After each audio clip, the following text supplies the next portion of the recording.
How to download Pokemon Go on Android or iPhone. Hey there, welcome to Insightful Tutorials. In today's video, I will show you the easiest way to download and install the Pokemon Go game on your device. Without further ado, let's learn how to download it.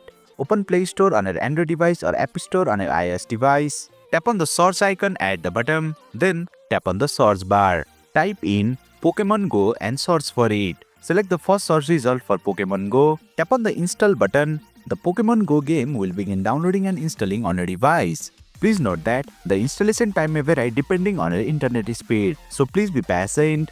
Once the installation is complete, you can now play Pokemon Go on your mobile device. Simply tap the play button, grant all the necessary permissions, then it will prompt you to enter your date of birth. After that, log into your account if you have one, or sign up for a new account. Then you will be all set to enter the world of virtual Pokemon. And there you have it. You have successfully learned how to download and install Pokemon Go on your mobile device. That's it for today's video. If you found this video insightful, please don't forget to hit the like button and make sure to subscribe to our channel for more insightful tutorials.